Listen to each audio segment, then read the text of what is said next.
Si Nano ay isang magandang dalagita na nag-transfer sa isang eskwelahan. At makikitang nagtatakbo si Hawk upang sabihin kila Chit at Nung na may magandang babaeng lumipat sa kanilang klase. Kaya't agad silang sumilip sa bintana upang makita nila si Nano.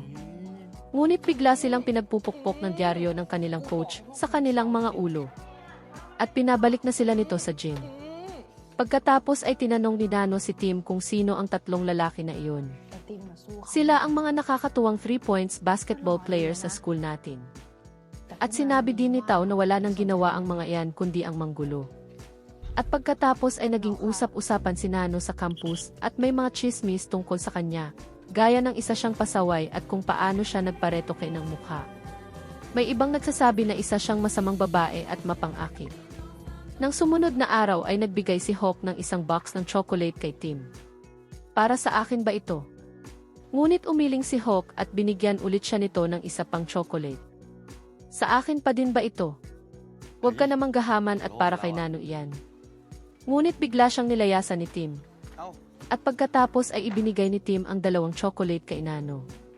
Ayoko ng chocolate, kainin mo na yan. Ayokong kumain ng tira ng iba. At si Tao na ang kumain ng chocolate. At sinabi ni Nano kay Tim na, buti naman at hindi mo kinain kasi ang taba mo na. Kaya't nagalit sa kanya si Tim.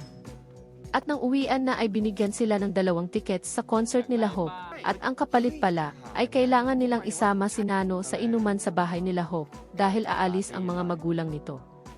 Ngunit ibinalik ni Tim ang mga tiket dahil si Nano lang naman ang gusto nila.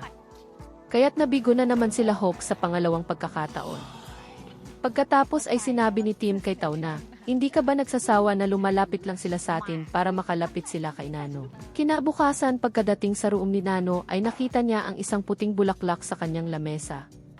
At nang bagsakan niya ito ng kanyang bag ay nakita niyang nasaktang umalis si Hawk sa bintana.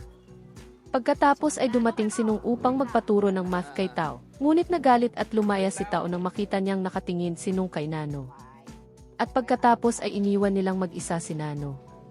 At sa banyo ay narinig ni Tim na umiiyak sa loob si Tao at sinabi niya na mahal mo ba talaga si Nung?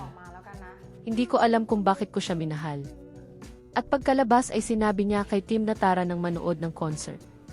At pagkatapos ay ipinakita na nag-iinuman na silang lahat sa bahay nila Hope.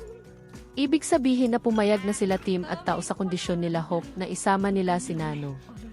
At nang makita nila Tim na tila hindi pa din nalalasing si Nano, kahit painumin pa nila Hawk ng sunod-sunod, ay nagkunwari silang kumuha ng pulutan. Ngunit nilagyan lang pala nila ng pangpatulog ang shot ni Nano. Kaya't nang dahil dito ay biglang nakatulog si Nano. Pagkatapos ay sinabi ni Nung na pwede ba na ako na ang mauna dahil ako naman ang pinakamaliit dito. Ngunit sinabi ni Hawk na, ako ang may-ari ng bahay kaya't ako na ang mauuna. At pagkalagay ni Hawk kay Nano sa kama ay laking gulat niya nang biglang nagising ito. Hindi ka man lang ba hihingi ng aking pahintulot? Pwede ba kitang bembangin? At nang buksan ni Nano ang pinto ay ayaw siyang palabasin nila Tao. Tao, ganyan ka ba kagalit sa akin at ayaw mo akong pakawalan? Makakalabas ka lang kapag nabembang ka na nilang tatlo. Pagkatapos ay hinila na ni Hawk si Nano at kinubabawan na niya ito. Ngunit laking pagtataka at inis ni Hawk nang magtatawa si Nano habang binebembang niya ito. Kaya tinakpan niya ang bibig ni Nano at hindi niya akalain na mapapatay niya ito. At pagpasok nila Tao ay nagsisihan silang lahat sa kanilang ginawa kay Nano. Sinabi ni Tao na ano ang dapat nating gawin. Kailangan nating ilibing ang katawan niya para walang makakaalam at nang hindi tayo mahuli. At pagkahukay nila sa isang bakanting lote ay inilagay na nila si Nano sa hukay. At habang tinatabunan nila si Nano ay sinabi ni Hawk na, pasensya na Nano, hindi ko ginustong matapos ito sa ganitong paraan. At laking gulat nila nang biglang nagising si Nano. At sinabi ni Nung nabilisan natin tulungan natin siya. Ngunit sinabi ni Tao na patayin mo siya, dahil kung tutulungan mo siya ay mahuhuli ka. At matapos nilang tabunan ulit at pagsipa-sipain si Nano, ay sinabi ni Hawk na sorry Nano, patawarin mo sana ako. At pagkatapos ay isa-isa na silang humingi ng tawad kay Nano. Kinabukasan sa eskwelahan ay laking gulat nila nang biglang pumasok na tila wala lang nangyari kay Nano.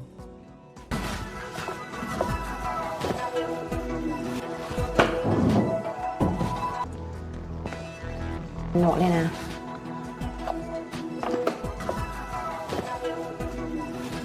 At sa labas ay sinabi ni Nano kay Tao na ang bilis ng pulso mo. Hindi ka naman mainit at wala ka namang sakit.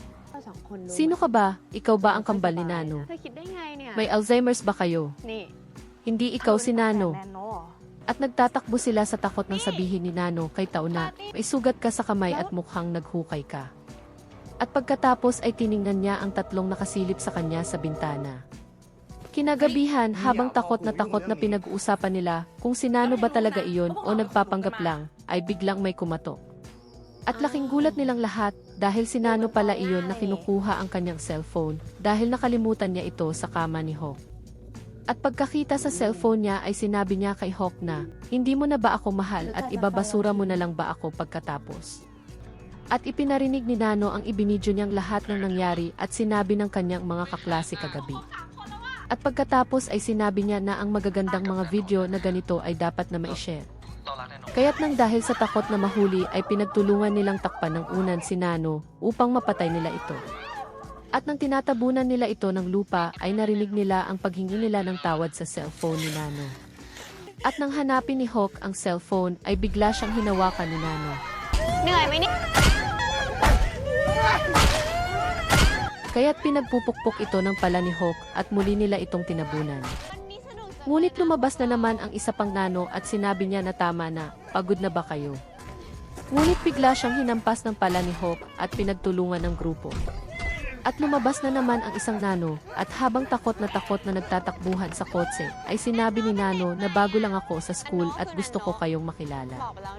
At pagkabigay niya ng nahulog na susi kay Hawk, ay sinabi niya na magkita tayo ulit bukas at mag-ingat kayo. At kinabukasan sa school ay sinabi niya na sa magandang mundong ito ay humihingi ng tawad ang lahat. Sa madalit sabi na ang tunay na pagsisisi ay wala sa salita, kundi sa gawa.